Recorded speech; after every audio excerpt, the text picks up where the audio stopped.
for the following bond cleavages use the curved arrows to show the electron flow. अब हमने दो तरह की क्लीवेजेस की थी, एक थी हेटेरोलिटिक, हेटेरोलिटिक में जहां पे हम एरो डालते हैं वो ज्यादा इलेक्ट्रोनेगेटिव होता है, उसके ऊपर दूसरे वाले पे पॉजिटिव आ जाता है, और जहां पे हम एरो हेड डालते हैं वहां पे कैसे चार्ज आ जाता है, एरो हेड बी की तरफ जा रहा था, एरो हेड बी की तरफ था तो बी के ऊपर कैसा चार्ज आ गया नेगेटिव, और ए के ऊपर कैसा चार्ज आ गया पॉजिटिव, और एक टाइम पे एक ही बॉन्ड टूटता है, एक साथ बॉन्ड नहीं टूटता है ना, ऐसा ही कुछ किया था, याद है? तो अब देखो ए ऑप्शन, ए पार्ट क्या कह रहा है, हमें ये बताना है कि हमने इस रिएक्टेंट से प्रोडक्ट कैसे बनाए होंगे। अच्छा, एक होमोलिटिक क्लीवेज भी होती थी, होमोलिटिक क्या होता था,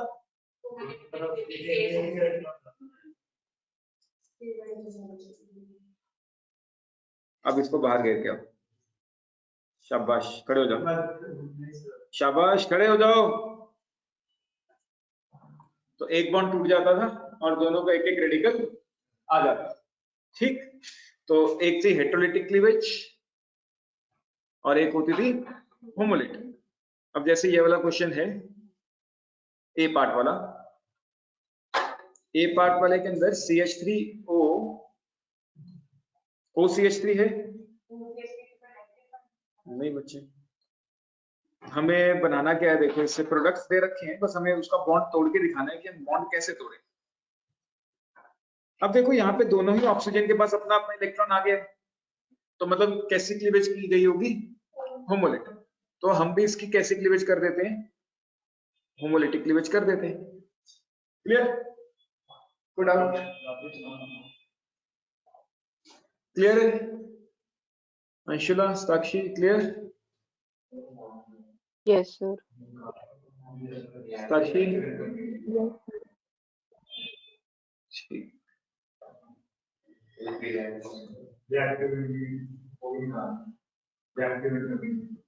हाँ, identify the reactive intermediates produced as a, ये फ्री रेडिकल्स बने, क्या बने ये फ्री रेडिकल्स, क्योंकि हमने पढ़ा था कि अगर एक अनपेड इलेक्ट्रॉन हो, मतलब अगर अनपेड इलेक्ट्रॉन पड़ा है तो वो क्या हो जाता है रेडिकल, पॉजिटिव चार्ज होगा तो वो क्या हो जाएगा नेगेटिव चार्ज होगा तो क्या हो जाएगा, ठीक। कार्बन आयन तो तब लिखोगे ना कि कार्बन के ऊपर नेगेटिव चार्ज हो, अब इसको कार्बन फ्री रेडिकल नहीं बोलेंगे क्योंकि कार्बन के ऊपर चार्ज नहीं है, ऑक्सीजन के ऊपर रेडिकल है, तो इसको बोलेंगे फ्री रेडिकल्स, बस सिंपल। अपने पास रिएक्टिव इंटरमीडिएट्स क्या बने, फ्री रेडिकल्स, ठीक। बी पार्ट भी मैं कराता हूं एक बार, समझो इसको थोड़ा ध्यान से। बी पार्ट में रिएक्शन क्या हो रही होगी, कुछ आइडिया है कि क्या चल रहा है यहाँ पे, ऐसा कुछ कंपाउंड दिया हुआ है, इस कंपाउंड को रिएक्ट कराया है किसके साथ, OH माइनस के साथ, और फाइनली तुम्हें कुछ ऐसा प्रोडक्ट दे दिया गया, इसके ऊपर नेगेटिव चार्ज लगा दिया गया, ऐसे ही कुछ रिएक्शन दिया है। अब देखो तुम्हें खुद देखना होगा कि यहाँ पे चल क्या रहा होगा रिएक्शन में, इस कार्बन के ऊपर नेगेटिव चार्ज लगाया गया, यहाँ पे होगा क्या CH3, अगर हम थोड़ा ध्यान से देखें तो यहाँ पे था क्या CH3, और OH माइनस ने कुछ ऐसा किया है कि वो वाटर बन गया है, तो OH माइनस वाटर बना कैसे होगा ये बताओ पहले, OH माइनस ने H प्लस को गेन किया होगा कहीं से, तभी तो वो जाके क्या बना होगा, ये रिएक्शन तुम्हें खुद देखनी होंगी प्रोडक्ट में कि ऐसा क्या चल रहा है कि रिएक्शन हो गई है, या फिर एक्सेप्टिव क्वेश्चन है मैक्स, इसको थोड़ा ध्यान रखो। OH माइनस का क्वेश्चन में क्या बना दिया गया है, वाटर, तो इसका मतलब OH माइनस ने कहीं ना कहीं से H प्लस को बाहर निकाला है, और अगर यहाँ नेगेटिव चार्ज आया है तो मतलब यही कहीं रिएक्शन हुई है, मतलब इस कार्बन ने कहीं ना कहीं रिएक्शन शो की है। क्लियर या नहीं? तो हम क्या कर सकते हैं, देखो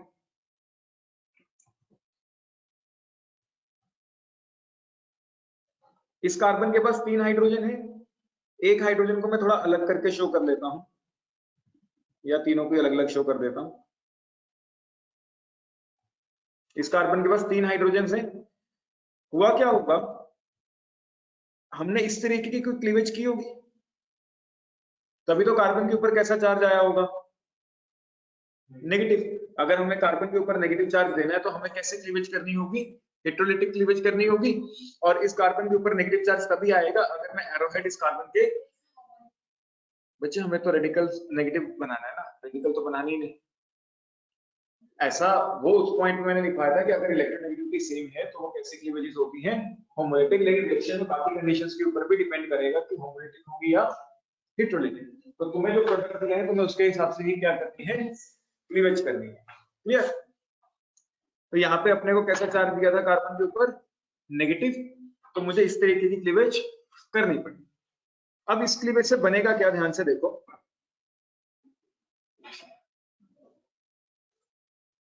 CH2 माइनस बन गया होगा और H प्लस बाहर आ गया।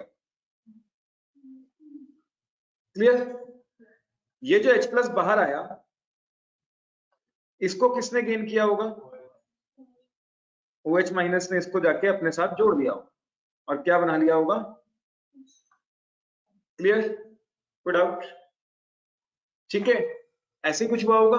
अब इसको हम कैसे शो करेंगे पेपर में, ये सीखो। ओवरऑल कैसे शो करना है ये तो मैं तुम्हें स्टेप बाय स्टेप दिखा दिया। अब अगर तुम थोड़ा ध्यान से देखो तो हो क्या रहा है, H प्लस बाहर जा रहा है जो OH ने निकाला है बेसिकली। अब H प्लस अपने आप तो बाहर नहीं गया होगा ना, तो उसको किसी ने बाहर निकाला होगा। बाहर कौन निकालने में हेल्प कर रहा होगा, OH माइनस, क्योंकि एंड में तो उसी के साथ जा रहा है ना H प्लस। तो ओवरऑल हम इसको कैसे शो करते हैं, थोड़ा ध्यान से समझे। हम इसको ऐसे शो करेंगे कि जब OH माइनस आया तो OH माइनस ने H को अपने साथ जोड़ने की कोशिश की, उसके ऊपर अटैक कर दिया। ठीक, अपने साथ जोड़ने की कोशिश की मतलब उसने उसके ऊपर अटैक कर दिया। तो H जब गया OH के साथ तो इस तरीके की क्लीवेज, बस हमने दोनों स्टेप्स को इकट्ठे शो कर दिया कि एक तो हमने ये वाली क्लीवेज की है और जो OH माइनस है वो किसके साथ जा रहा है, मतलब हमें इसको दो स्टेप में शो नहीं करना, हम इसको ऐसे सिंगल स्टेप में ही शो कर दिया करेंगे। तुम ऊपर वाला भी बनाओ फिर ओवरऑल लिख दो ताकि कोई गड़बड़ ना हो, जिससे अपना फाइनल रिएक्शन क्या होगा, जो हमें चाहिए था वो मिल गया होगा। OH माइनस ने H प्लस को गेन कर लिया होगा और क्या बन गया होगा, वाटर। दोबारा से समझो एक बार, तुम्हारे पास ये दिया हुआ था क्वेश्चन के अंदर, तुम्हें ये बताना था कि ऐसे कैसे रिएक्शन कैसे हुई है, मतलब तुम्हें बॉन्ड तोड़ के दिखाने होते हैं कि रिएक्शन हो कैसे रही है। ठीक, तो अगर तुम इसको थोड़ा ध्यान से देखो तो यहाँ CH3 है, CH3 से क्या बन रहा है, यहाँ पे नेगेटिव चार्ज आ रहा है और OH का क्या बन रहा है, वाटर। तो OH का वाटर कब बना होगा, इसने H प्लस गेन किया होगा और क्या बन गया होगा, वाटर। H प्लस आया कहां से होगा, यही कहीं से आया होगा क्योंकि यहाँ पे नेगेटिव आ रहा है मतलब पॉजिटिव चार्ज यहाँ से बाहर जा रहा है। तो हमने H प्लस को बाहर निकालने के लिए कोई भी एक H ले लो, उसकी एक हेटेरोलिटिक क्लीवेज कर दी, कार्बन के ऊपर नेगेटिव चार्ज आ गया और H प्लस को बाहर निकाल दिया। वो जो H प्लस बाहर निकला वो किसने गेन कर लिया, OH ने। तो हम इसको ओवरऑल इस तरीके से शो किया करेंगे कि जब OH माइनस आया, OH माइनस ने H के ऊपर अटैक कर दिया, इस तरीके से एरो दिखाया करेंगे कि OH माइनस ने H के ऊपर अटैक कर दिया, H चला गया OH के साथ और ये बॉन्ड टूट गया और चार्ज किसके ऊपर आ गया, कार्बन। क्लियर? ये नहीं, नोट करो इसे। साक्षी को doubt, Anshula? No sir. C part, C part तो बहुत सिंपल सा है, साफ साफ दिख रहा है।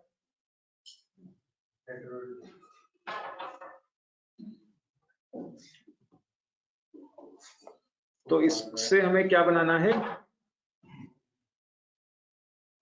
यहाँ पे पॉजिटिव चार्ज लेके आना है और Br को बाहर निकालना है। तो रिएक्शन में साफ साफ दिख रहा है कि मतलब Br को इलेक्ट्रॉन लेके भेज दो बाहर, कार्बन के ऊपर, किस कार्बन के ऊपर पॉजिटिव चार्ज आ जाएगा, 3 मिथाइल ग्रुप अभी भी लगे हुए हैं, वो जो 3 मिथाइल ग्रुप पहले थे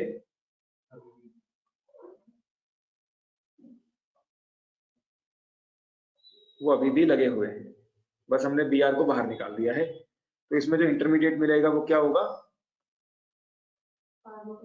कार्बोगनाइड्स।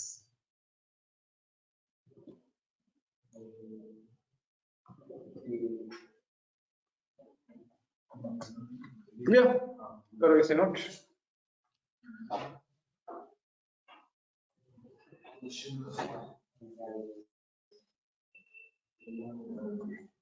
अरे अभी तो मैंने कुछ भी नहीं कराया, मुझे ये था बच्चे आ जाएं, लेकिन अगर बच्चे नहीं आएंगे तो चैप्टर तो खत्म करना है।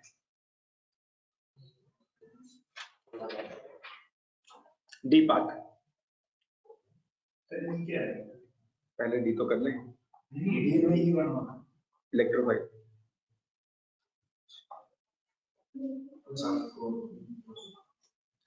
ये है E प्लस मतलब इलेक्ट्रोफाइल। मैंने तुम्हें बताया भी था E प्लस हम इलेक्ट्रोफाइल के लिए यूज करेंगे, Nu माइनस न्यूक्लियोफाइल के लिए।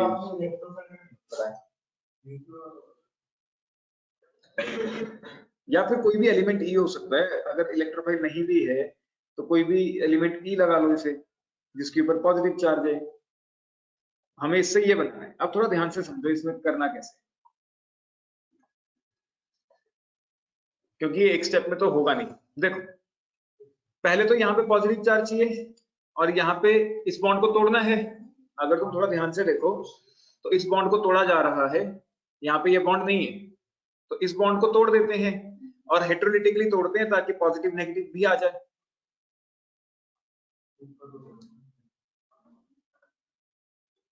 तो हमने क्या किया, ये जो अपना बॉन्ड था इसको ऐसे तोड़ दिया। क्यों? तुमने तो इसके ऊपर कैसा चार्ज आ गया? पॉजिटिव। इसके ऊपर कैसा चार्ज आ गया? नेगेटिव। क्लियर? अब क्या हुआ होगा सेकंड स्टेप में,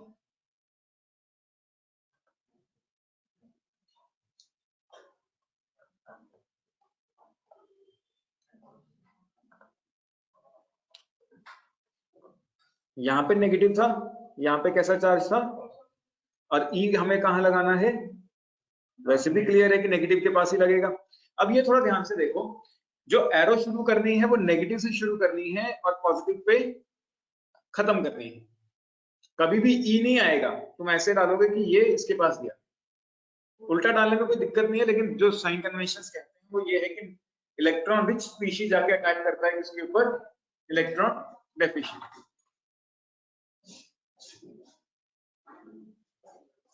मतलब आज भी सीबीएसई में उल्टे एरोस को सही माना जाता है, लेकिन वो सही नहीं है, कभी भी गलत कर सकते हैं टीचर्स अगर चाहे तो। बाकी तुम लोग अपने स्कूल टीचर्स के हिसाब से चल सकते हो, कोई इशू नहीं है। सर इसमें सीबीएसई में कैसे लिखा? हाँ ऐसे लिखो। क्लियर? कोई डाउट? नोट करें इसे।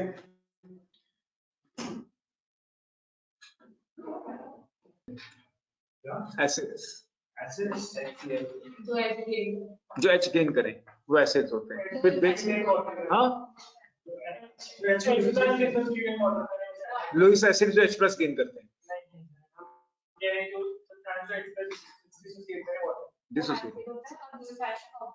Lewis acid of. ये कहां से सीखा? मैंने तो नहीं करा। पॉसिबल ही नहीं कि मैं गलत डेफिनेशन करा। लुईस एसिड हाँ बोलो। चलो देखो एसिड्स क्या होते हैं। अरे एसिड्स क्या होते हैं? सब्सटेंसेस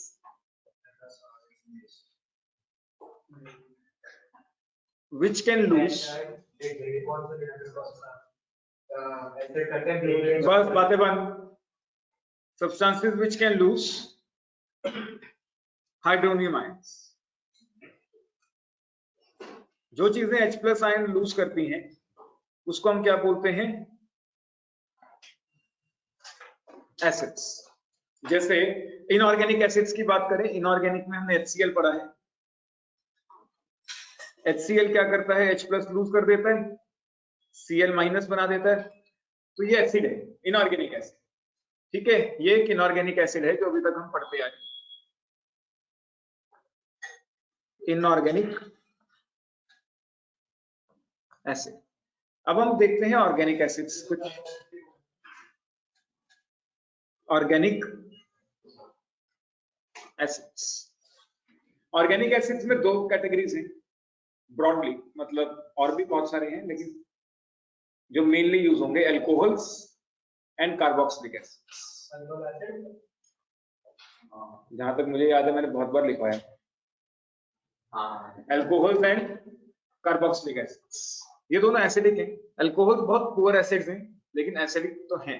इवन फिनोल्स, थर्ड में तुम फिनोल डाल सकते हो। Phenols are also acidic in nature. Sir आपने एग्जांपल में लिखवाया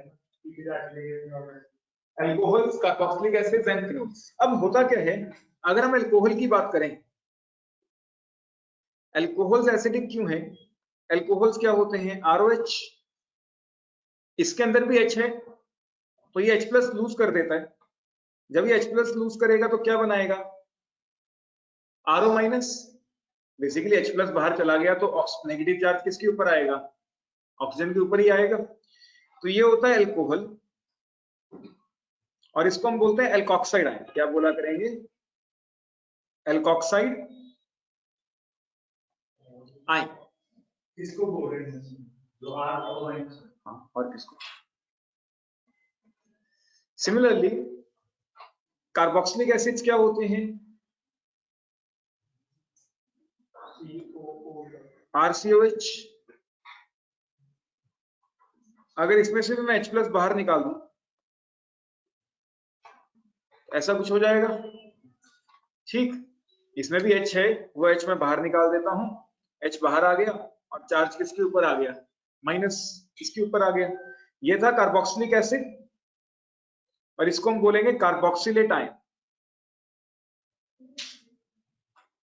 carboxylate ion, carboxylate ion. Similarly phenols क्या होते हैं? बेंजीन के ऊपर OH,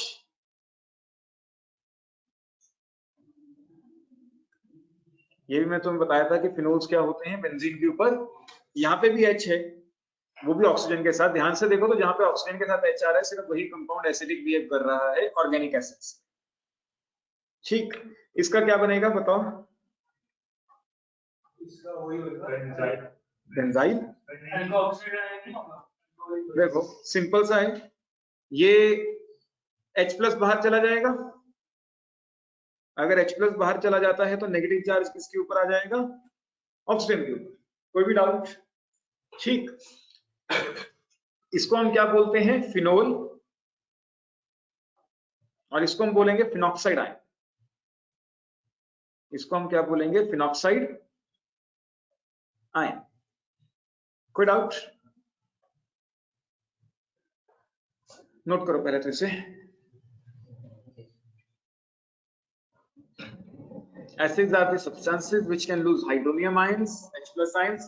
Inorganic acids में HCl, H2SO4, HNO3, बहुत सारे एसिड्स हैं।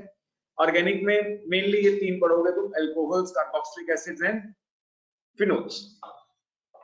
तो अल्कोहल्स ROH जनरल क्लासिफिकेशन, जब H+ बाहर निकालोगे तो एल्कोक्साइड आयन मिलेगा along with H+, and carboxylic acid में से जब H+ बाहर निकालोगे तो तुम्हें क्या मिलता है? Carboxylate ion. एंड फिनोल्स में से अगर H+ बाहर निकालोगे तो तुम्हें क्या मिलेगा? Phenoxide ions. नोट करो इसे।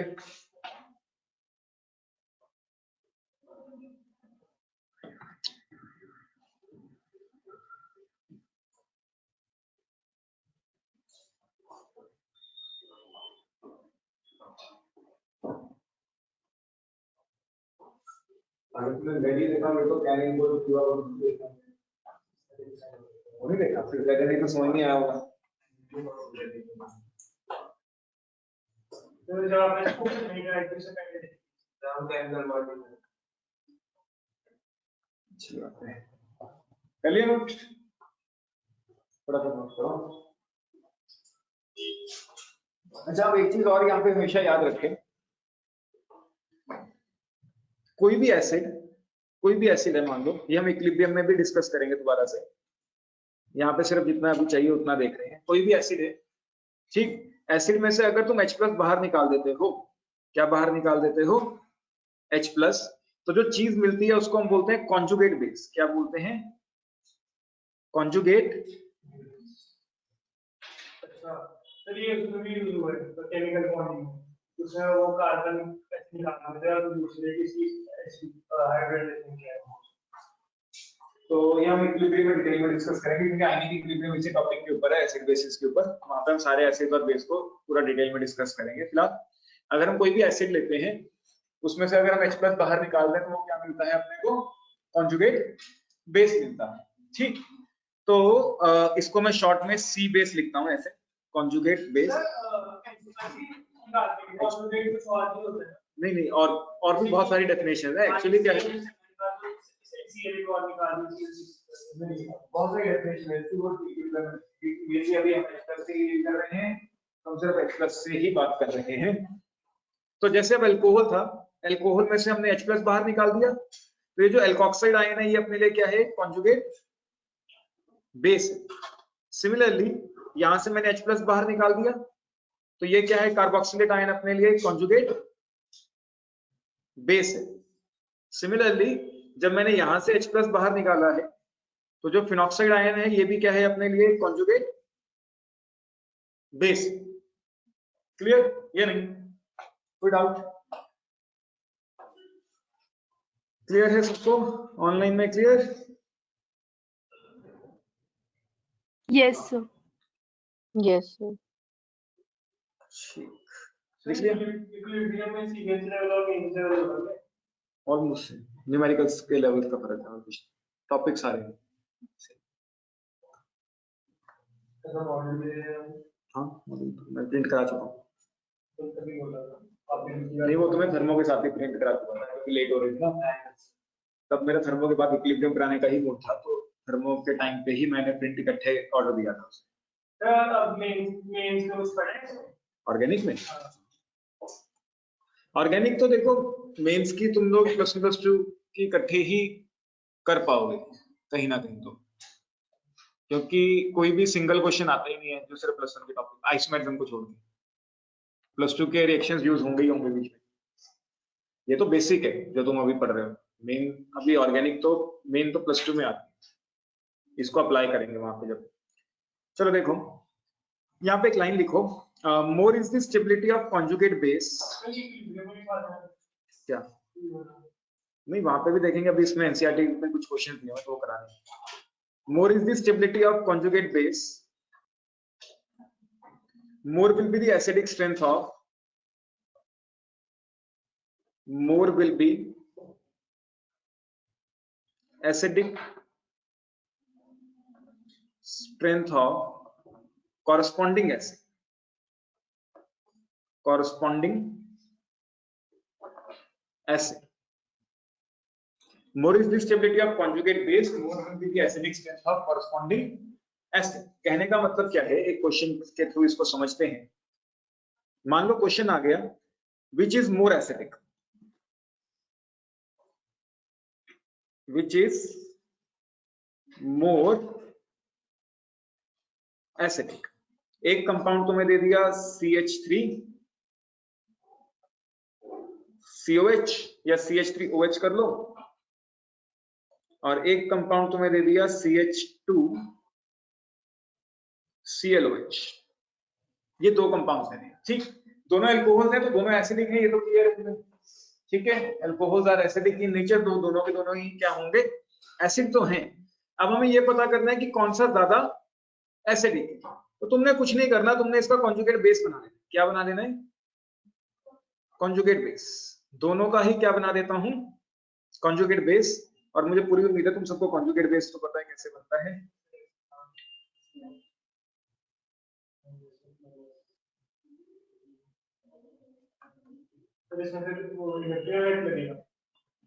तो यहाँ से H+ बाहर निकाल देते हैं, यहाँ से भी H+ बाहर निकाल देते हैं। यही बताया कि कॉन्जुगेट बेस कैसे निकलता है, बनता है H+ का रिमूवल होने पे कॉन्जुगेट बेस बनता है। तो मैंने H+ बाहर निकाल दिया, तो इसका भी कॉन्जुगेट बेस बना दिया, और इसका भी क्या बना दिया, कॉन्जुगेट बेस। क्लियर? अंशुला कौन सा ज्यादा स्टेबल है, फर्स्ट वाला कॉन्जुगेट बेस ज्यादा स्टेबल है या सेकंड वाला?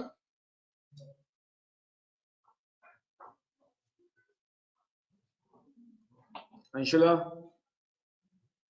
आदित्य, Yes.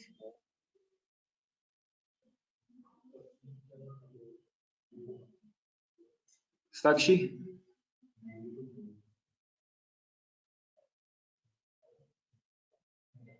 नहीं?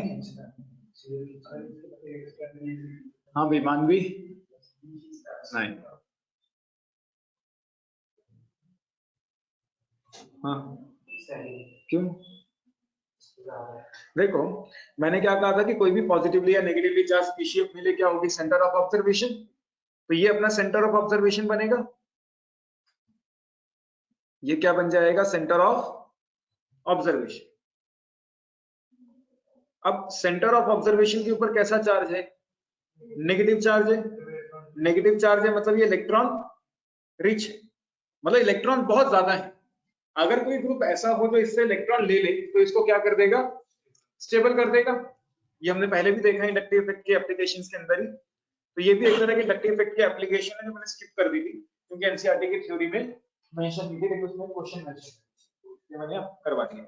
ठीक, तो इसमें जो चीज कॉमन होती है वो तो हम देखते ही नहीं, कार्बन कार्बन तो दोनों में ही है। यहाँ पे कोई भी क्लोरीन नहीं है जो इससे इलेक्ट्रॉन लेगा, लेकिन यहाँ पे एक इलेक्ट्रोनेगेटिव ग्रुप है जो इससे इलेक्ट्रॉन लेगा। क्लोरीन कैसा ग्रुप होता है, माइनस है, मुझे उम्मीद है कि तुम लोगों को याद होगा। ठीक है, क्लोरीन कैसा ग्रुप होता है, माइनस आई। माइनस आई क्या होता है मोहित, माइनस आई, माइनस मतलब नेगेटिव, आई मतलब आई का मतलब क्या होता है,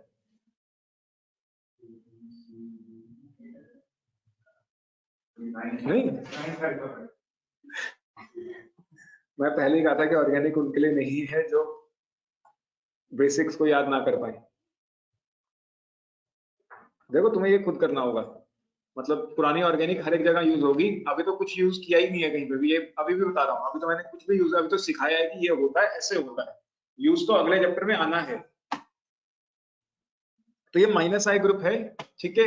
माइनस आई ग्रुप क्या करता है, इलेक्ट्रॉन खींचता है। अपना सेंटर ऑफ ऑब्जर्वेशन कैसा था, इलेक्ट्रॉन रिच। इलेक्ट्रॉन रिच था तो इसके वजह से इलेक्ट्रॉन बहुत ज्यादा थे, क्लोरीन ने उससे इलेक्ट्रॉन खींच के अपनी तरफ स्टेबल कर दिया उसे। तो क्लोरीन इज स्टेबलाइजिंग। यहाँ पे तो मैं पूरा डिटेल में लिखवा रहा हूँ, बाद में डिटेल में नहीं लिख पाऊंगा। Chlorine is stabilising centre of observation. जो अपना सेंटर ऑफ ऑब्जर्वेशन है, क्लोरीन उसको क्या कर रहा है, स्टेबल कर रहा है। तो ये वाला जो कॉन्जुगेट बेस है ये ज्यादा स्टेबल है। तो अभी अभी हमने यही तो लाइन लिखी कि कॉन्जुगेट बेस अगर ज्यादा स्टेबल होगा तो उसका एसिड क्या होगा, ज्यादा एसिडिक होगा। तो ये वाला एसिड ज्यादा एसिडिक। क्लियर क्या नहीं, कोई डाउट मत करें। Aastha, Aditya, Anshula, Sakshi, clear? Yes, sir. Yes, sir. Sakshi ठीक करो। तो आपने एक बड़ी क्यों करा?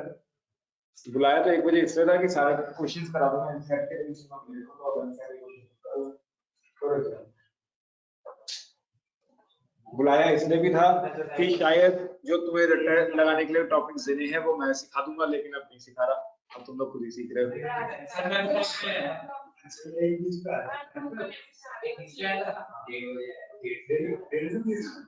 अब मैं तुम्हें रिकॉर्डिंग फॉरवर्ड करूंगा जो तुम्हें याद हाँ? क्यों?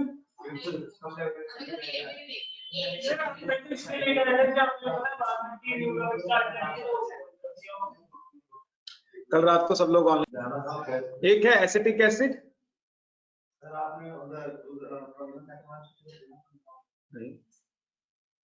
एक है एसिटिक एसिड, एक है क्लोरो एसिटिक एसिड, एक है dichloro acetic acid,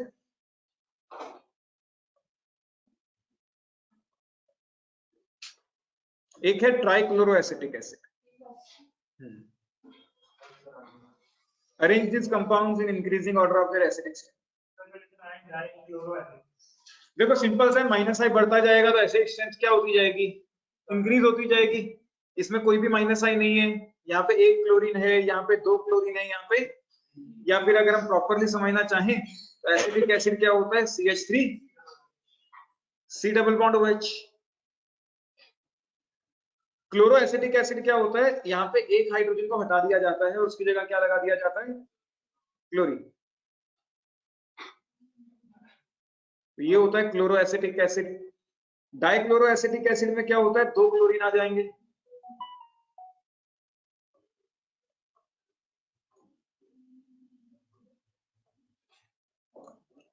and trichloro acetic acid में तीनों के तीनों ही क्या हो जाएंगे, क्लोरीन।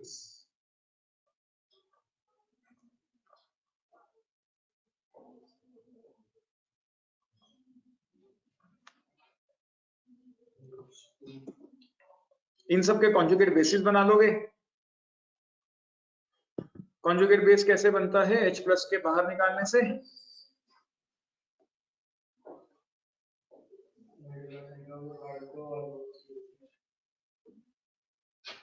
तो ये सब के मैंने क्या बना दिया? Conjugate basis. अब कॉन्जुगेट बेस में जो चीज कॉमन है वो चेक नहीं करनी। एक कार्बन और ये वाला कार्बन, ये तो सब में है ना, और ये वाला ऑक्सीजन भी सब में है, तो जो चीजें कॉमन है वो चेक करने की जरूरत नहीं है। यहाँ पे कोई भी माइनस आई ग्रुप नहीं है जो इसको स्टेबल कर पाए। फिर से electron rich centre of observation है अपना। यहाँ पे एक क्लोरीन है जो इसको क्या कर रहे हैं? स्टेबल। यहाँ पे कितने क्लोरीन है जो इसको स्टेबल कर रहे हैं? 2 क्लोरीन इससे इलेक्ट्रॉन लेके इसको स्टेबल कर रहे हैं। यहाँ पे 3 क्लोरीन इससे इलेक्ट्रॉन लेके इसको क्या कर रहे हैं? स्टेबल। तो ये सबसे ज्यादा स्टेबल है, मोस्ट स्टेबल। तो इसका कॉरेस्पॉन्डिंग एसिड भी क्या होगा? मोस्ट। तो सबसे ज्यादा एसिडिक होगा trichloro acetic acid. Acetic acid सबसे कम रहेगा, एसिडिक स्ट्रेंथ बढ़ती जाए। क्लियर? नोट करें इसे।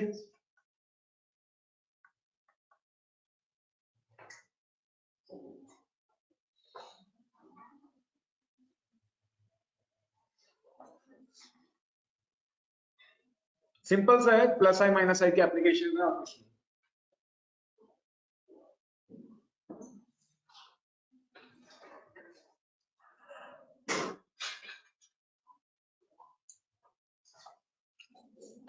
चलिए ना। अगली क्लास में जब आओ पूरी एनसीईआरटी खत्म होनी चाहिए तुम्हारी, इंक्लूडिंग सॉल्व क्वेश्चन। सर अगली क्लास यानी कल या फिर परसों? परसों। सर कल कोई क्लास नहीं है 9 बजे? हाँ हाँ नॉर्मल टाइम। Clear note?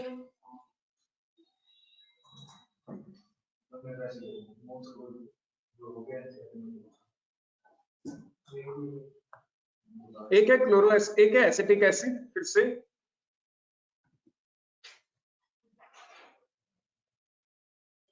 एक है फ्लोरो एसिटिक एसिड, एक है क्लोरो एसिटिक एसिड, एक है ब्रोमो एसिटिक एसिड। अब कौन ज्यादा एसिडिक होगा?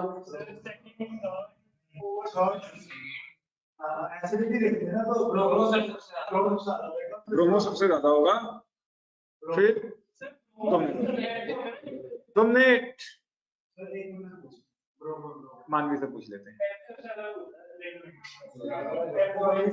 तुमने हाँ बोलो बोलो, तुमसे शुरू करते हैं।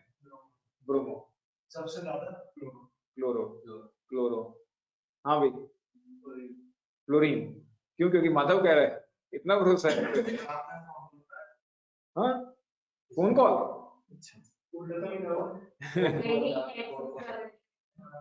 तुम्हारे हिसाब से क्लोरीन, क्लोरीन या क्लोरीन? ब्रोमीन। फ्लोरीन होना चाहिए, लेकिन वैसे ब्रोमीन भी हो सकता है। ठीक ठीक ठीक। 2 मिनट बातें नहीं। देखो या तो तुम लोग अलग अलग बैठ जाओ। ऑनलाइन में। अच्छा अन्या भी आ गई। आज तक तुम्हारे हिसाब से? तो मुझे क्लोरीन लगता है कि फ्लोरीन और क्लोरीन की एक्सेप्शन थी और क्लोरीन ज्यादा वो था, इसलिए chlorine. Anshula? Sir fluorine. Fluorine. Sakshi? Fluorine. Fluorine. Answer fluorine ही तो है। क्या हो गया? इन सबका कॉन्जुगेट बेस बनाना है। एक्सेप्शन तो इलेक्ट्रॉन एफिनिटी में थी, इलेक्ट्रॉन नेगेटिविटी में तो कोई एक्सेप्शन ही नहीं थी। तो फ्लोरीन सबसे ज्यादा इलेक्ट्रॉन नेगेटिव है, तो सबसे ज्यादा इलेक्ट्रॉन खींचेगा। ये मैंने मेरे ख्याल इंडक्टिव इफेक्ट में बीच में भी कराया है।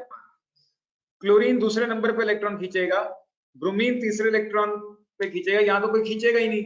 तो सबसे ज्यादा एसिडिक कौन है? फ्लोरो एसिटिक एसिड, फिर क्लोरो, फिर bromo and least acidic acid. Note करें।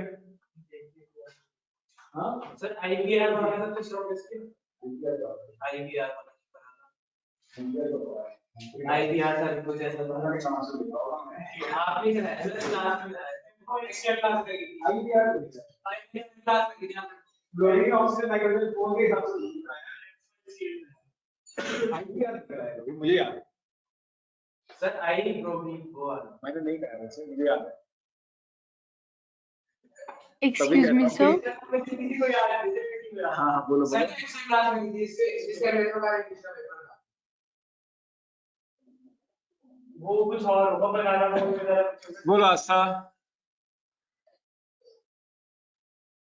सर इलेक्ट्रोनेगेटिविटी की जगह इलेक्ट्रॉन अफिनिटी क्यों नहीं देख रहे? क्योंकि बेसिकली तो इलेक्ट्रॉन गेम थोड़ी ना करना है, या तो अट्रैक्ट करना है सिर्फ।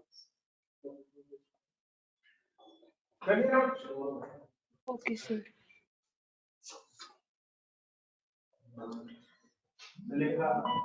बाद में देख लेना, कोई बात नहीं।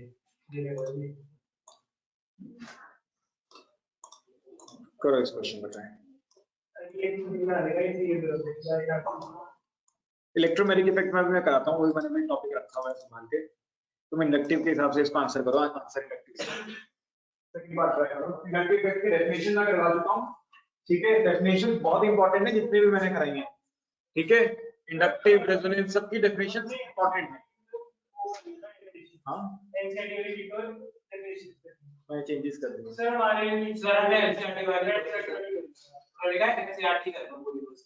मैंने अपनी तरफ से डेफिनेशन चेंज की थी थोड़ी इजी करनी, तो इसको स्कूल वाले बोले मैं तो जैसे अब रेजोनेंस इफेक्ट है, रेजोनेंस इफेक्ट की डेफिनेशन ही कहीं पे मेंशन नहीं है, तो मैंने अपनी तरफ से लिखवाई है।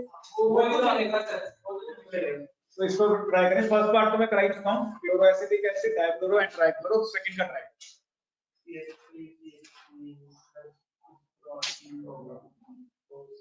इलेक्ट्रोमैग्नेटिक इफेक्ट मैंने आज कराना है, लास्ट टॉपिक यही है मेरा।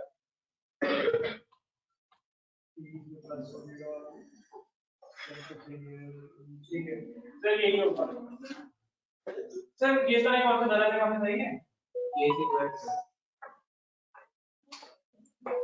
सही नहीं भी हो सकता है, थोड़ा ध्यान रखें।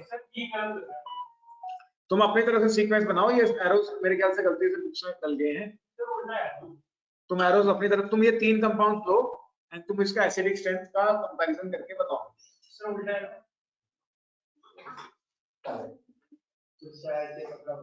ये तो मोहित भी बता सकता है। सबसे ज्यादा ऑर्गेनिक तो मोहित नहीं पढ़ी है आजकल ऑनलाइन में। क्यों भाई मोहित नहीं पढ़ी? कुछ नहीं पढ़ा? ऑनलाइन नहीं पढ़ी? ऑनलाइन में 5-10 मिनट पढ़ लेता था, फिर थोड़ी देर सो जाता था। 5-10 मिनट उठते थे। नहीं हाँ 5-10 मिनट पढ़ता था, बाकी मैं ऑनलाइन को। हाँ या फिर तुम भी वही कैमरा वाला टेक्निक को यूज करते हो पेपर ऊपर के टाइम, जैसे मैंने वीडियो देखी। मैं तो खुद हैरान था, इतना दिमाग। कौन सी? अरे वो कैमरा बता देता है। उसमें दिखाई दे रहा है। अच्छा वो तो बताओ। इसके अंदर आंसर एकदम सही दिया हुआ है। अगर तुम थोड़ा सा देखो, CH3 CH2 COH का मैंने कॉन्जुगेट बेस बना दिया CO माइनस, ठीक। CH3 2 बार लगाना है किसके साथ, तो 2 बार लगा दिया। और फिर से क्या लगा हुआ है, COO माइनस। मैंने कॉन्जुगेट बेसिस बनाई है सीधा। इसमें 3 बार लगा हुआ है CH3 एक कार्बन के साथ।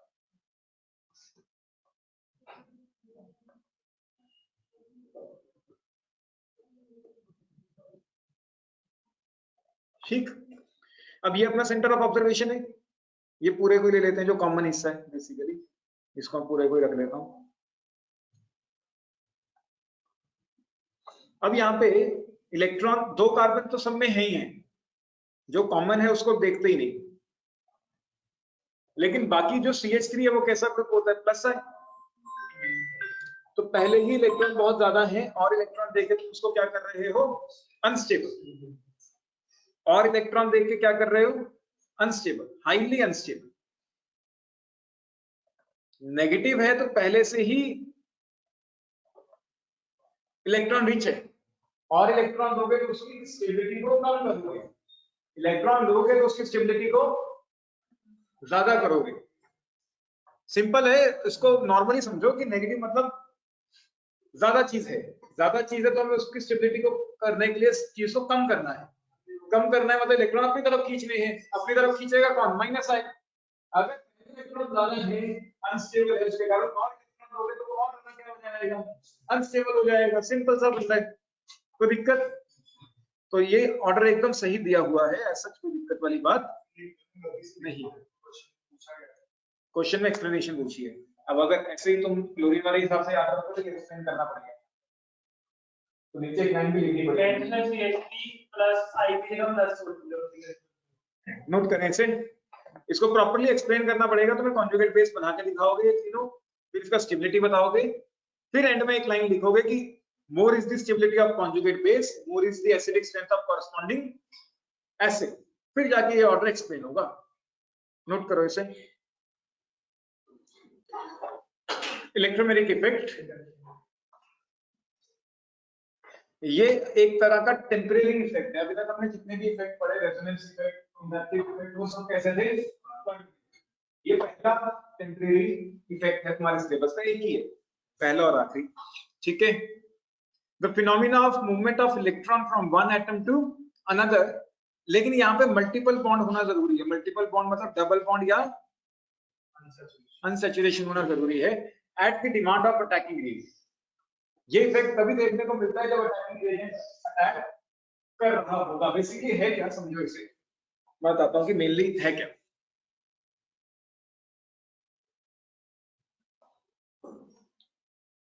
मान लो अपने पास ये कोई कार्बोनिल कंपाउंड है, ठीक, एंड इसके ऊपर हमने किसी न्यूक्लियोफाइल का अटैक करवा दिया। अभी न्यूक्लियोफाइल अटैक कहां करने की कोशिश करेगा? कार्बन के ऊपर, क्योंकि ऑक्सीजन तो वैसे इलेक्ट्रोनेगेटिव है। ऑक्सीजन के ऊपर तो क्या है, पहले से पार्शियल नेगेटिव, नेगेटिव के ऊपर तो ये अटैक नहीं करेगा। ये अटैक कहां करेगा? पॉजिटिव के ऊपर। तो जब ये इस कार्बन के ऊपर अटैक करने की कोशिश करेगा तो क्या होगा, कार्बन के तो ऑलरेडी 4 बॉन्ड्स बने हुए हैं, तो कार्बन क्या करेगा, इसके साथ नया बॉन्ड बनाने के लिए अपना एक पुराना बॉन्ड तोड़ेगा, ठीक। इसी बॉन्ड तोड़ने वाले को, या बॉन्ड तोड़ेगा मतलब इलेक्ट्रॉन ट्रांसफर करेगा। किसको इलेक्ट्रॉन ट्रांसफर कर रहा है? ऑक्सीजन को। आ रहा है समझ या नहीं? ये अपने नए इलेक्ट्रॉन लेके आ रहा है, इसके साथ बॉन्ड बनाने के लिए कार्बन को अपना पुराना बॉन्ड तोड़ना होगा। बॉन्ड तोड़ना होगा मतलब अपने पुराने इलेक्ट्रॉन किसी और एटम को ट्रांसफर करने होंगे। इसी ट्रांसफरेंस ऑफ इलेक्ट्रॉन को हमने क्या नाम दे दिया है? Electromeric effect. लेकिन ये तभी देखने को मिलता है जब अटैकिंग रिएजेंट आया हो। अगर Z ना होता, क्या कार्बन अपना बॉन्ड कभी तोड़ता? नहीं। लेकिन जब अटैकिंग रिएजेंट आया, ये इसके साथ बॉन्डिंग करने लगा, तब जाके वो इफेक्ट देखने को मिला कि कार्बन ने अपने इलेक्ट्रॉन किसी और एटम को ट्रांसफर कर दिए।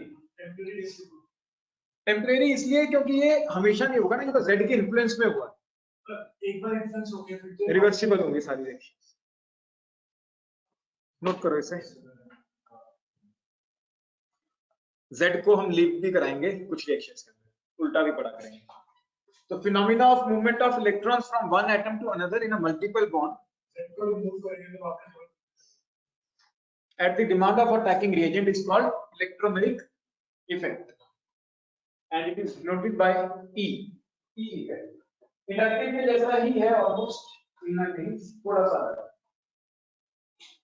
ये भी प्लस ई माइनस ई दो तरह का होता है, जैसे इंडक्टिव में प्लस है माइनस आया था। तो उस पे डिपेंड करेगा।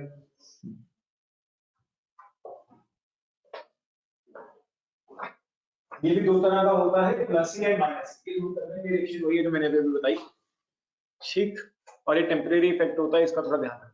इलेक्ट्रोमैग्नेटिक की डेफिनेशन पेपर में बहुत बार पूछी जाती है, पूरी सी डेफिनेशन या इलेक्ट्रोमैग्नेटिक की डेफिनेशन पूछेंगे या इलेक्ट्रिक दोनों में से एक की डेफिनेशन पक्का पूछेंगे, ये 100% है। विद एग्जांपल पूछेंगे कि एग्जांपल के साथ एक्सप्लेन करेंगे।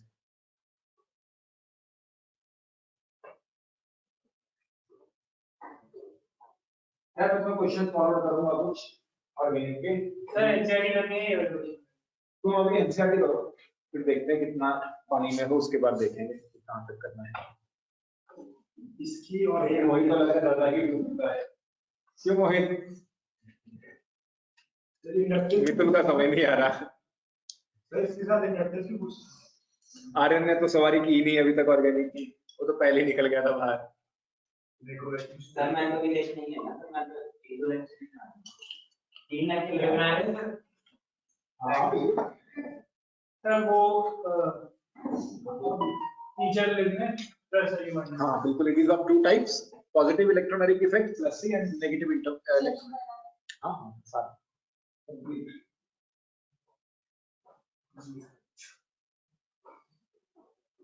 डेफिनेशन में मेंशन है ना।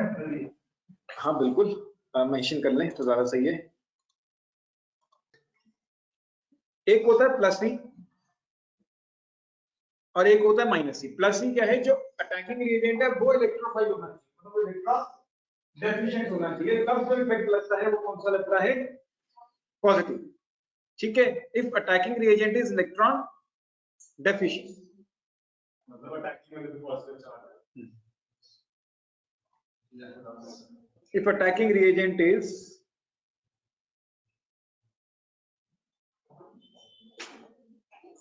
electron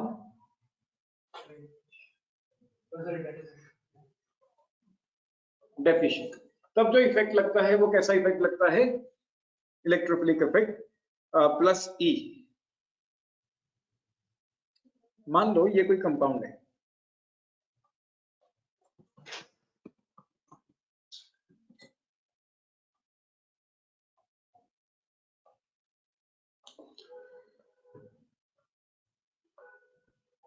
एंड इसके ऊपर मुझे ई प्लस लगाना है, इलेक्ट्रोफाइल लगाना है। तो अभी अभी मैंने तुम्हें आज यही तो सिखाया पहले कि पहले हमें इस तरीके से इसकी क्लीवेज करनी होगी। ठीक है, जब ये क्लीवेज होगी तब जाके क्या होगा, कार्बन के ऊपर नेगेटिव चार्ज आएगा। आज का पहला क्वेश्चन यही तो किया था हमने कि कार्बन के ऊपर कैसा चार्ज आ जाएगा, नेगेटिव, फिर वो नेगेटिव चार्ज के साथ ई जाके लग जाएगा, ऐसे ही किया था। सर मुझे ये डाउट है, हमें ये तो जरूर कौन सा वाला बॉन्ड है। अभी के लिए कुछ नहीं पता चलेगा, अभी के लिए तो तुम लगा के चलो कि जैसा है वैसा ही, तभी मैंने यहाँ पे सिमेट्रिकल बनाया,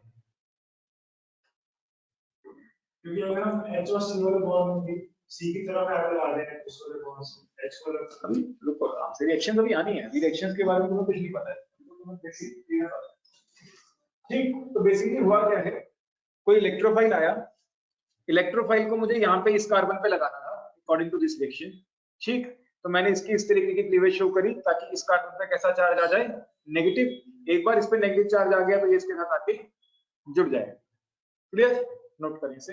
तो ये इलेक्ट्रोफाइल की प्रेजेंस में ये बॉन्ड टूटा, अदरवाइज तो ये बॉन्ड नहीं टूटने वाला था, तो इसीलिए इस इफेक्ट को हम क्या नाम दे रहे हैं, प्लस ई इफेक्ट। क्लियर, इसकी डेफिनेशन लिख लें ऊपर से प्रॉपर तो ज्यादा सही रहेगा।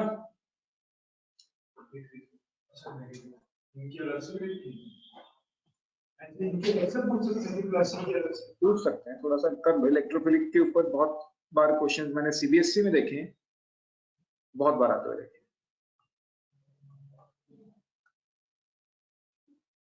नोट करो,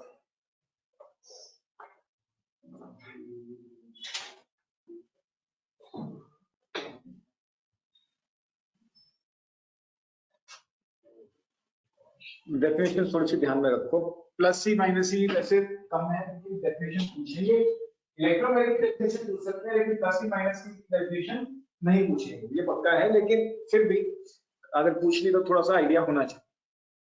सर लिख ही दे रहा हूं, सिर्फ पाई बॉन्ड, बस उसका वही लिखा ही है एक तरह से फ्रेमिंग।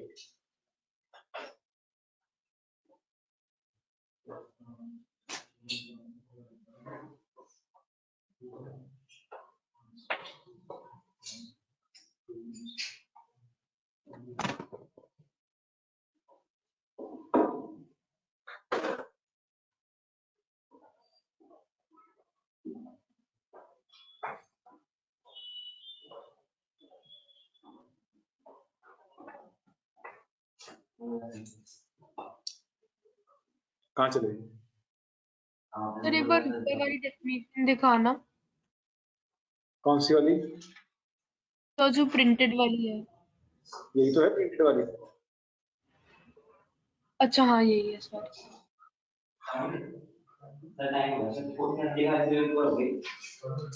चलो आज पेरेंट्स को मिला देंगे। सर आज लिख, अपना मैं खुद ही करूंगा फोन करके। नहीं सर सर एक मिनट से नोट किया था। सर क्या करोगे? हैं 2-3 पॉइंट्स के में। सर एक भी पॉइंट हाँ सर 2 दिन है। 2-3, एक तो पढ़ना बंद कर गया है, टेस्ट नहीं देता है। सर ये लो सर पूरी वीडियो तो देखी है पेपर चल रहे क्लास में बाकियों को पढ़ने नहीं देता है। कर लिया नोट? सर ये मत बोलो यस ये नहीं बोलूंगा नेक्स्ट टाइम। मैं कई बच्चों को सिखाता हूँ वीडियो बनाएगा तो क्या बोल रहे हो? हाँ सर सर हमने शेयर करनी हमारे घर जा कर पिटाई तो फिर काफी अच्छा लगा वीडियो। सर मैंने तो बोला स्कूल के आराम सर मैं तुम्हें अक्षित की एक वीडियो दिखाता हूँ नीचे, मेरे पास पड़ी है एक। बोल रहा है हुआ मुझे बच्चे भेज देते हैं सारे इधर उधर, सब नौ वहाँ पे शायरियां सुना सुना के एक दूसरे को वो कर रहे थे। चलो आगे करें।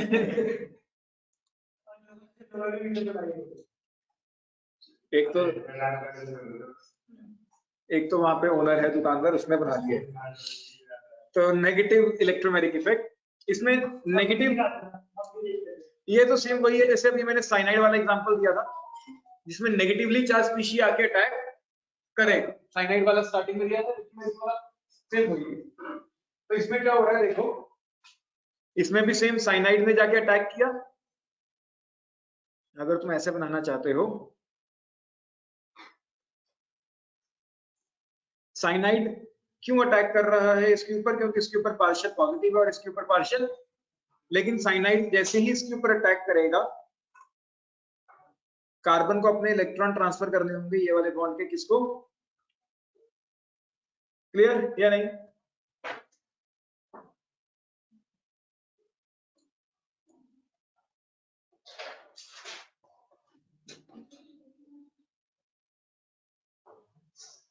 नोट करो।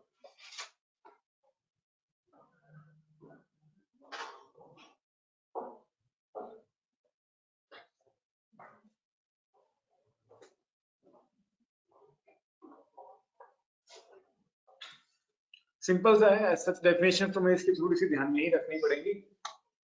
When the electrons of the pi bond are transferred to an atom other than one of the attacking reagents, ये इसको थोड़ा सा फिगर से मॉडिफाई कर सकते हैं। It is observed when the attacking reagent is electron rich, and plus ही में लिख सकते हो it is observed when the attacking reagent is electron deficient. Transfer of electrons in the presence of electron deficient reagent is plus C. Transfer of electrons in the presence of electron rich attacking reagent is minus E. Simple. Sir इसके answer पढ़ने के लिए सब मैंने check कर लिया, back में ये नाम दिया है।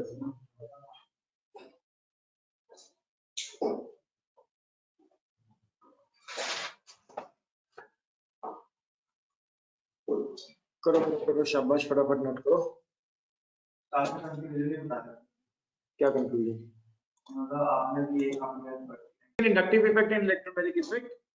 इंडक्टिव जो है वो परमानेंट होता है, इन्वॉल्व्स द ड्रिफ्टिंग ऑफ या शिफ्टिंग ऑफ सिग्मा इलेक्ट्रॉन्स।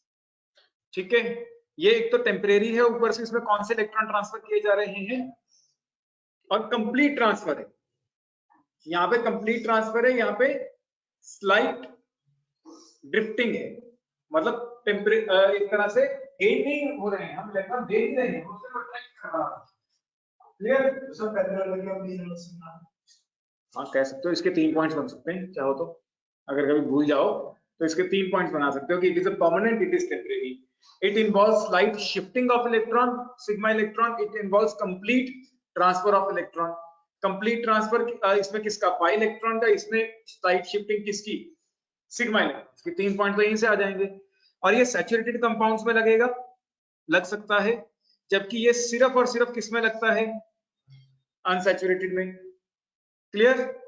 इसको कोई बाहर वाले रिएजेंट की जरूरत नहीं है, no need of any outside reagent, operates only in presence of outside reagent, या तो इलेक्ट्रोफाइल चाहिए होगा या न्यूक्लियोफाइल चाहिए होगा।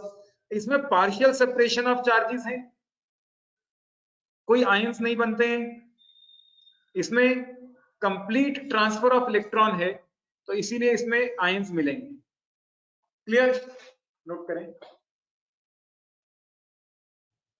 एनसीईआरटी के क्वेश्चन है, फिर से 9th क्वेश्चन से शुरू करते हैं। Which of the following is expected to be more stable? बताओ मुझे। सर मोहित बताएगा, चलो भाई मोहित। सर वो सीधा वाला में रहता है सर आपने से पूछा कि कौन सा होगा, मैंने मुझसे होगा हाँ इधर सर आपका कौन है चलो चलो चलो बताओ इसका डायरेक्ट है तो आंसर बता दो। देखो ये सेंटर ऑफ ऑब्जर्वेशन है, इसमें भी ये सेंटर ऑफ ऑब्जर्वेशन है, हाइड्रोजन तो लगाता ही नहीं कोई इफेक्ट, तो ये दोनों कार्बन कॉमन है तो इसको हटा दें। अब इसमें NO2 लगा है, NO2 लगा है तो NO2 कैसा ग्रुप होता है, माइनस आई इलेक्ट्रॉन खींचेगा, सेंटर ऑफ ऑब्जर्वेशन को क्या कर देगा, क्लियर? सर पहला तो ऑलरेडी सी है, ज्यादा है सर उसका कुछ नहीं ना होता है, क्यों, O माइनस है तो अच्छा क्लियर? इसका आंसर ये तो मेरे ख्याल मैंने कराया भी था, एल्डिहाइड, ईथर, अल्कोहल, ठीक है, अमीन, ये कौन सा ग्रुप है, एस्टर, एस्टर अगेन अमीन,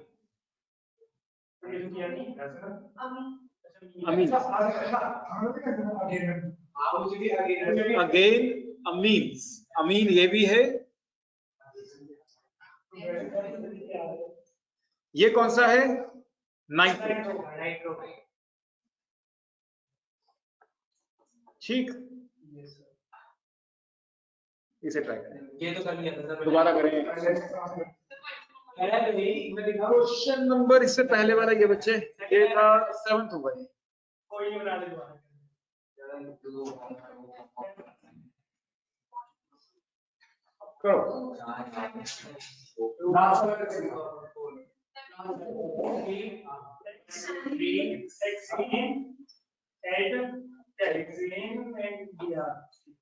ज़ेनडियाल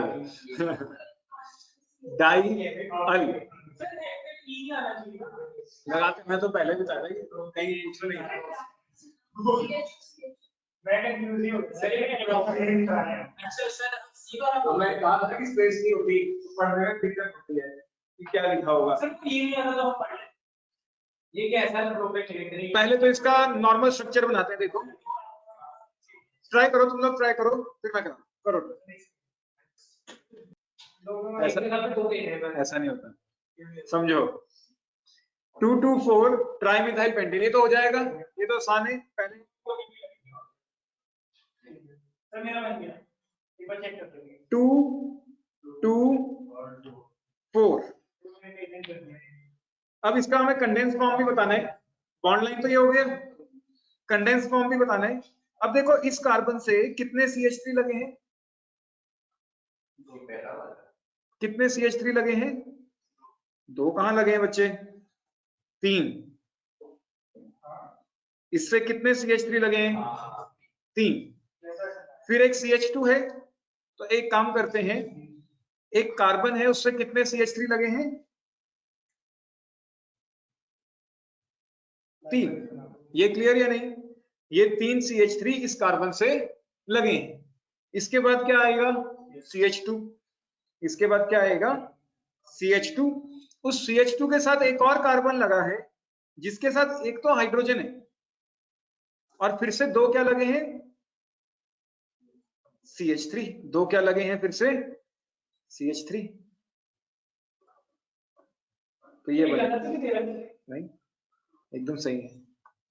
कोई डाउट, कुछ नया सीखने को मिलेगा। कोई डाउट?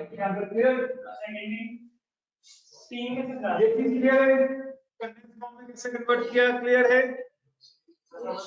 हाँ, देखो ये कार्बन है, ये वाला, इसके साथ 3 CH3 लगे हैं, तो मैंने CH3 को ब्रैकेट में डाला और बाहर आ गया 3। उसके साथ क्या लगा है, CH2, उसके बाद एक CH लगा है, CH के साथ 2 CH3 लगे।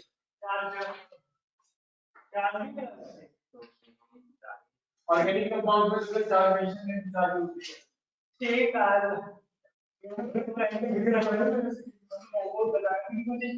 चलो अब समझो सेकंड वाला पार्ट, ये तो सेकंड पार्ट समझे। 2 hydroxy 1 2 3 propane try carboxylic acid.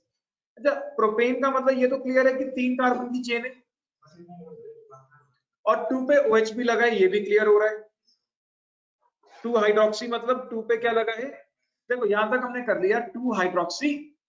अब ये 1 2 3 पे प्रोपेन तो चलो समझ आता है, ट्राई कार्बोक्सिलिक एसिड ये क्या है? अगर ओइक एसिड लगाते हैं तब तो पता है कि COH है और कार्बन लॉन्गेस्ट चेन में लगा होता है। एक चीज समझो थोड़ा सा, मान लो मेरे पास एक ऐसा कंपाउंड आता,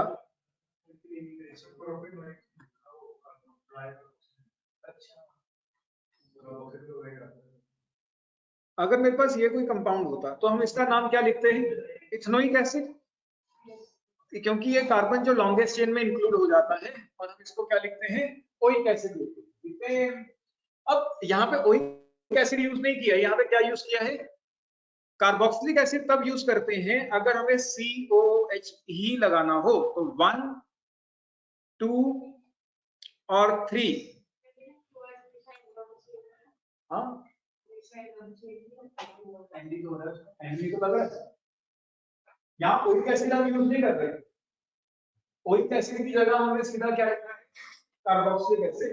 अगर ओइक एसिड की जगह कार्बोक्सिलिक एसिड लिखा है मतलब तुम्हें COOH ही लगाना है तीनों जगह पे, 1 पे भी, 2 पे भी और 3 पे भी।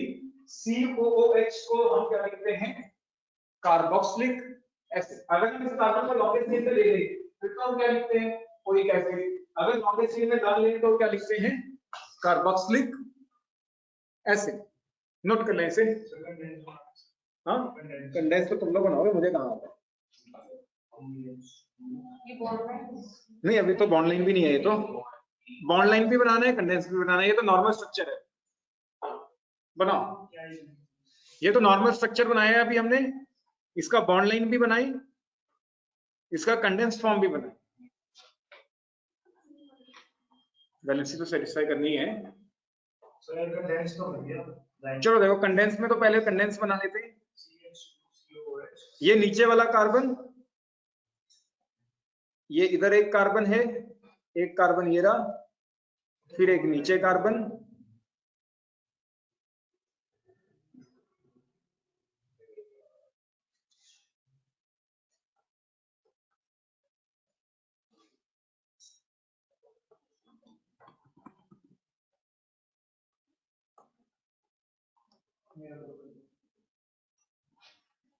ये क्लियर है नहीं?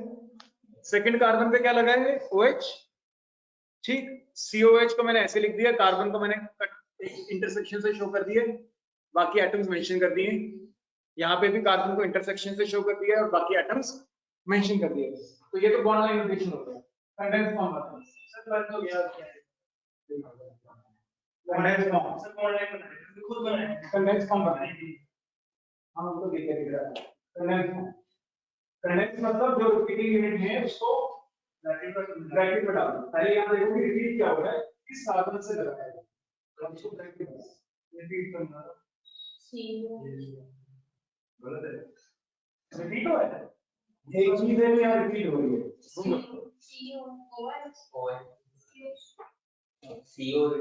अरे साफ दिख रहा है, देखो हमें कंडेंस फॉर्म में क्या करना होता है, जो रिपीटिंग यूनिट है उसको ब्रैकेट में डालना है, सिंपल। अगर तुम यहाँ पे देखो ये CH2COH और ये CH2COH ये रिपीट हो रहे हैं, और ये दोनों ही किससे लगे हैं, इस कार्बन से लगे हैं। तो मतलब एक कार्बन है, उस कार्बन से दो बार क्या लगा है, CH2COH। उस कार्बन से दो बार क्या लगा है, CH2COH। और क्या क्या लगा है उस कार्बन से,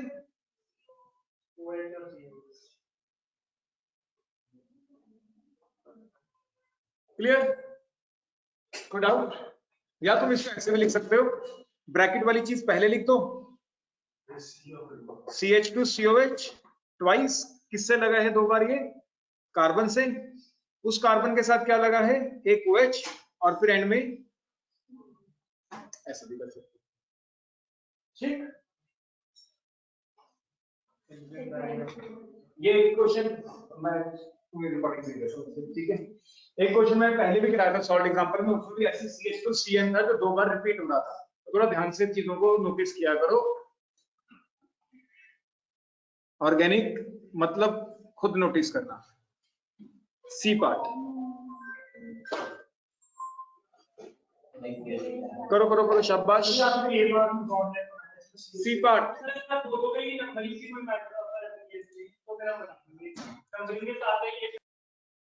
सेकंड पे हल का मतलब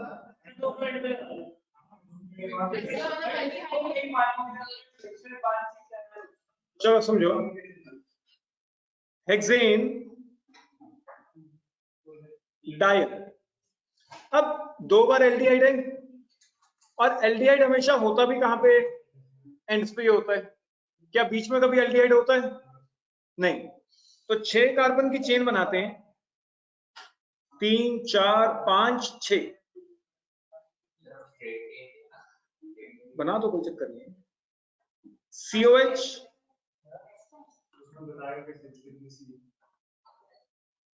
यही बनाना पड़ेगा, और कोई पॉसिबिलिटी नहीं है। इधर बातें बंद, बनाना तो यही पड़ेगा, और कोई पॉसिबिलिटी नहीं है। एल्डिहाइड होता ही कहां पे, अब ये ऑटोमेटिकली अंडरस्टूड होता है कि COH यहीं पे होगा, क्योंकि बीच में तो हो ही नहीं।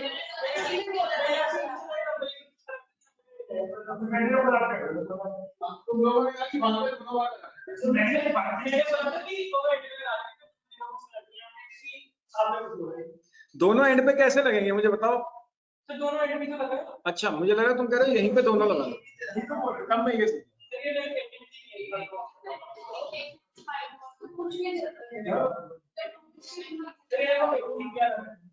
जैसे प्रोपेनॉन है, तुम ऐसे में ही तुम्हें एक बार प्रोपेनॉन भी दे सकते हैं, जैसे यहाँ पे ये दिया है, प्रोपेनॉन भी दे सकते हैं। अब प्रोपेनॉन में भी नाम तो कहीं नहीं लिखा कि कीटोन कहाँ लगा है, लेकिन वो ऑटोमेटिकली अंडरस्टूड होगा कि 3 ही कार्बन है, कीटोन बनाने के लिए जो डबल बॉन्ड हुआ है वो लगाना ही कहाँ पड़ेगा। अब ऐसे ही यहाँ पे भी ऑटोमेटिकली अंडरस्टूड है कि एल्डिहाइड है, 2 बार है, और एल्डिहाइड बीच में आ नहीं सकता, तो 2 बार फॉरवर्ड से बोलो भाई। तो उसका हमने बोलते ही नहीं आएगा, तो अरे कोई चक्कर नहीं, मैंने कहा भी तो था कि कोई दिक्कत नहीं है, NCERT है।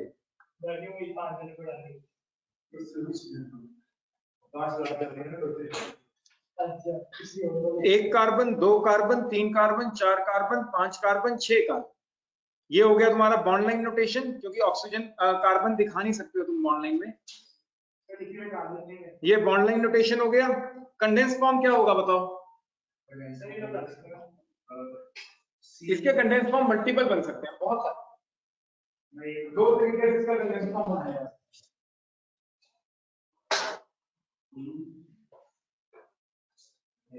नहीं, 2 तरीके से तो नहीं बनाया जा पाएगा, एक ही तरीके से। देखो CHO, फिर CH2 कितनी बार आ रहा है, 1 2 3 4, तो 4 बार CH2 आया, CH2 को ब्रैकेट में डाला और बाहर लगा दिया 4 और एंड में फिर से क्या आ गया? हाँ ये मुझे एक और तरीका देखना पड़ेगा।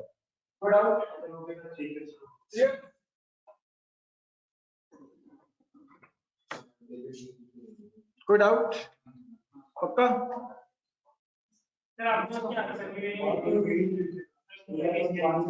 अभी भेज देता हूँ, ऐसे ट्राई करो,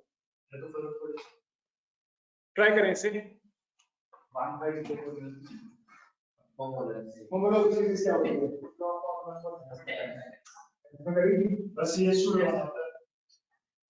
सीरीज क्या होती है?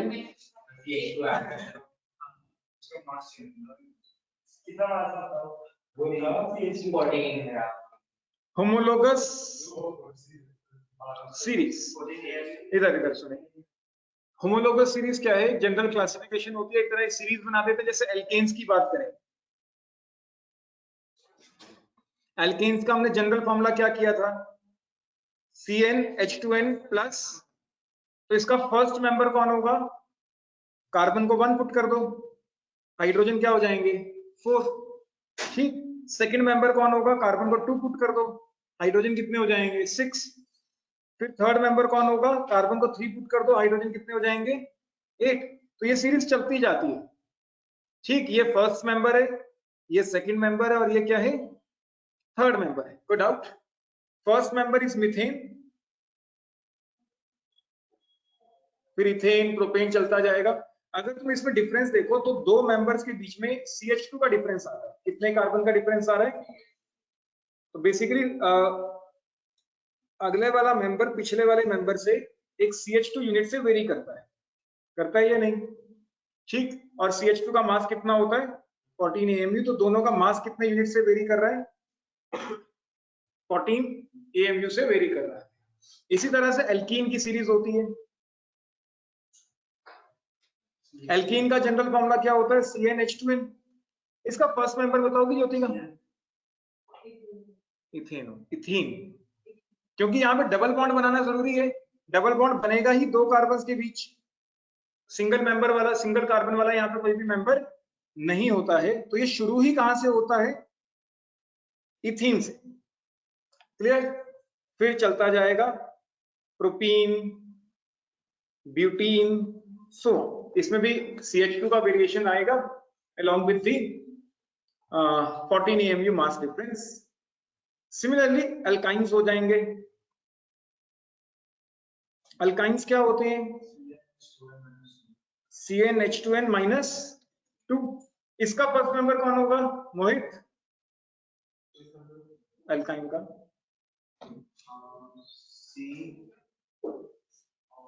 H माइनस है,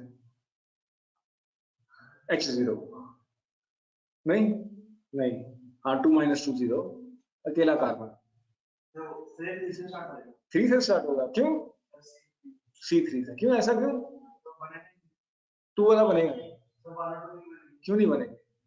चलो 1 तो समझ आता है, 2 क्यों नहीं बनेगा? या 1 भी समझाई दो। अरे भाई ट्रिपल बॉन्ड चाहिए। ट्रिपल बॉन्ड कितने कार्बन में बनता है? 2 कार्बन में, तो क्यों नहीं बनेगा? C2H2 इथाइन, और इथाइन को हम प्यार से क्या बोलते हैं? एसिटाइलिन। नहीं, हाँ मुझे आएगा। ये इथीन है, एंड इथीन को हम इथाइलिन भी बोलते हैं। वो 3 से स्टार्ट नहीं होता था, वो ये था कि मीथेन, इथेन और प्रोपेन के कोई स्ट्रक्चर लाइफ नहीं। फर्स्ट मेंबर C2H2 हो गया, चलता जाएगा ये भी आगे। क्लियर? बस फर्स्ट मेंबर ही बताना था मुझे मेन। तो इथीन का कॉमन नेम याद रखें, इथाइलिन, एंड इथाइन का एसिटाइलिन। ये एक वेल्डिंग फ्यूल गैस है। वेल्डिंग फ्यूल गैस नहीं, ये वेल्डिंग में यूज होता है। वेल्डिंग फ्यूल गैस, मोल कंसेप्ट में भी तो था क्वेश्चन। और इसको हम मार्श गैस बोलते हैं। क्या बोलते हैं? Marsh gas. और ये वोल्केनो इरप्शन से मिलता है। कहां से मेनली मिलता है? Volcano eruption. ठीक, मार्च गैस मेनली हमें कहां से मिलते हैं? Volcano eruptions. लिख लिया ये सब लिख लेना। मार्च गैस, वोल्केनो इरप्शन, इथीन का कॉमन नेम इथाइलिन, इथाइन का एसिटाइल, वेल्डिंग ट्यूब गैस है एसिटाइल। तो बेटा बस वो छोटे मार्च। इसको मार्च के बोलते हैं, इसे ऐसे ही मिलती है।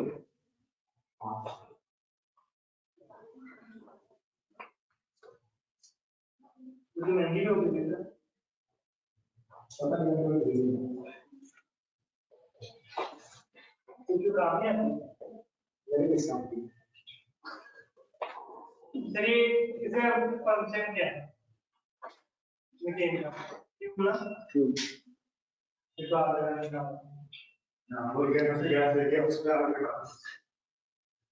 तभी तो वोल्केनो इरप्ट करते हैं जब गैस ज्यादा बन जाती है।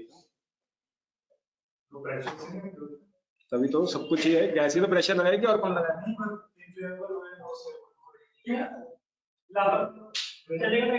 कर लिया नोट? अच्छा, अल्काइल ग्रुप्स क्या होते हैं? बस तो volcano alkyl gas group, alkyl group का जनरल फॉर्मूला क्या होगा? -1। और कोई? अल्काइल ग्रुप का जनरल फॉर्मूला, अल्काइल ग्रुप जैसे मिथाइल, इथाइल, CnH2n+1 +1। देखो CH3 जितने कार्बन है हाइड्रोजन डबल से एक ज्यादा है। ठीक, इथाइल C2H5 जितने कार्बन है हाइड्रोजन डबल से एक ज्यादा है। प्रोपाइल। तो ऐसे ही हम किसी का भी एक जनरल फॉर्मूला बना सकते हैं। मेनली तुम्हें ये पूछा जा सकता है पेपर में, इसलिए मैंने तुम्हें लिखवा दिया। हाँ, अल्काइल का जनरल फॉर्मूला पूछते हैं क्योंकि एल्केन एल्कीन अल्काइन का तो पता होता है, तो अल्काइल का पूछते हैं कुछ कि अल्काइल का जनरल फॉर्मूला। ऐसे ही अल्कोहल का भी पूछ सकते हैं, किसका भी पूछ सकते हैं, तुम्हें आना चाहिए। अल्कोहल्स का क्या बनेगा बताओ? अल्कोहल्स का पूछा हुआ है मोतीराम ने, इसलिए मुझे याद है कि अल्कोहल्स का जनरल फॉर्मूला पूछा था। Right the general formula of alcohol along with the first 3 members. इसका सबसे अच्छा तरीका क्या होता है? तुमने सुनो, लिख के देख लिया करो। पहले 2-3 मेंबर लिख के देख लो, उससे पता चल जाता है, आइडिया लग जाता है। पहला मेंबर कौन है? CH3OH। दूसरा मेंबर कौन है? C2H5OH। क्लब करके लिखते रहो ताकि थोड़ा सा आइडिया लग जाए। C3H7OH। तो बेसिकली जो अल्काइल ग्रुप है वो आ रहा है, थोड़ा ध्यान से देखो तो अल्काइल ग्रुप आ रहा है और साथ में एक OH एडिशनल आ रहा है। तो इसका फॉर्मूला तुम क्या बना सकते हो? CnH2n+1 OH, या तो इसको ऐसे लिख सकते हो। अल्काइल ग्रुप के साथ क्या लग रहा है? OH ही तो लग रहा है, बस एड ऑन। ठीक, एक H हटा के उसकी जगह OH ही तो लगा रहे हैं ना। H हटा के तुम अल्काइल ग्रुप के साथ में क्या लग रहा है? OH। या फिर तुम इसको ऐसे लिख सकते हो CnH2n+2। दोनों लिख देना, नहीं तो कोई ना कोई टीचर नंबर काट देगी। नीचे एग्जांपल दे दिए, नाम जरूर लिखना। Methanol, ethanol, propanol. तो सबसे अच्छा तरीका ये होता है कि 2-3 मेंबर्स लिख लो, थोड़ा सा फंक्शनल ग्रुप को सेट कर दो, उससे बन जाता है। अब वापस क्वेश्चन पे आते हैं। ये तो बहुत डिस्कशन हो गई फंक्शन इस पे। दीक्षित की नोट कर रहे हैं।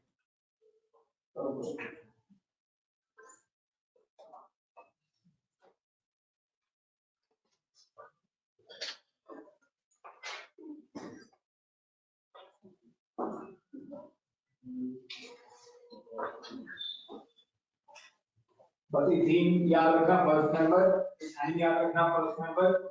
ऐसा कोई भी हो जैसे कीटोन है, कीटोन के लिए मिनिमम 3 कार्बन चाहिए, ये होगा कि बीच में ऑक्सीजन लगाना है, तो वो थोड़ा सा ध्यान रखना। फर्स्ट मेंबर पूछेंगे तो कीटोन का क्या होगा? प्रोपेनॉल होगा। वो चीजें थोड़ा ध्यान में रख के आंसर करना है। ऐसा ना हो कि फर्स्ट मेंबर के नाम पे एक कार्बन लगा के आ सकते हैं। अजीब सा। Excuse me, sir. एल्डिहाइड का फर्स्ट मेंबर कौन होगा? Formaldehyde, HCH। ये याद रखना। अब बच्चे सोचते हैं कि एल्डिहाइड का फर्स्ट मेंबर 2 कार्बन वाला होगा, नहीं। सर एक ही कार्बन में 2 बेसिकली वही ना कि बच्चे सोचते हैं CHO है, CHO के साथ सर ने R लगवाया था तो कार्बन लगा देते हैं, तो जरूरी नहीं है। ये भी एक एल्डिहाइड है जिसको हम क्या बोलते हैं? फॉर्मेल्डिहाइड।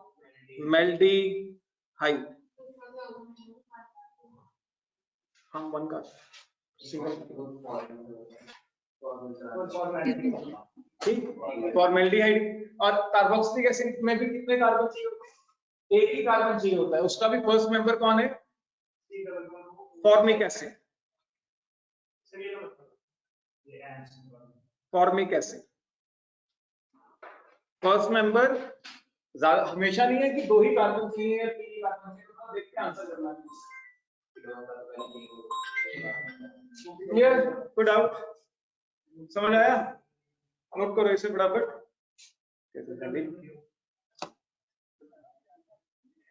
अच्छा ठीक है।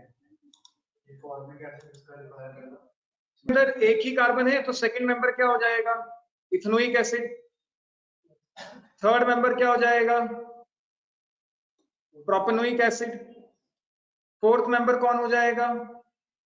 ब्यूटाइलिक एसिड या ब्यूटेनोइक एसिड।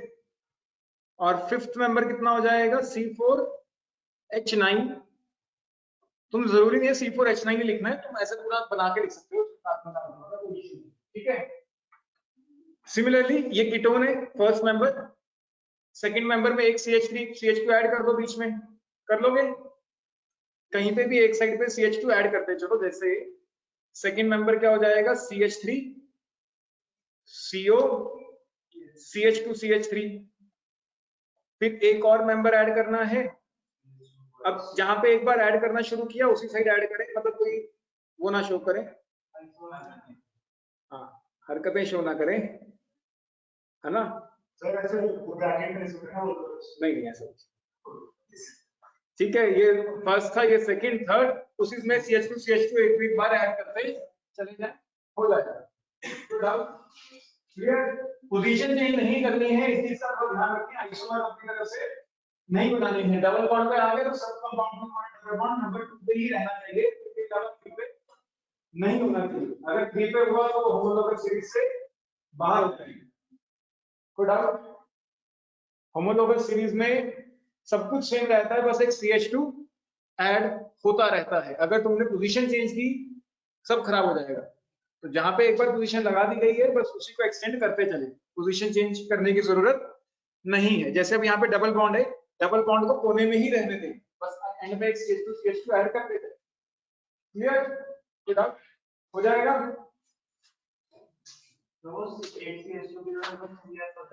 हाँ एक कैच हट जाएगा, फिर CH3 आ जाएगा, फिर एक CH2 CH3 आ जाएगा, फिर एक और CH2 CH2 CH3 आ जाएगा। ठीक, बाकी एक बार क्वेश्चंस प्रैक्टिस कर लो एनसीईआरटी के, अगली क्लास में कराता हूँ आगे। कोई डाउट्स है तो बताओ। कल रात को जिसने करना हो ज्वाइन कर लेना, तो तुम्हें रिकॉर्डिंग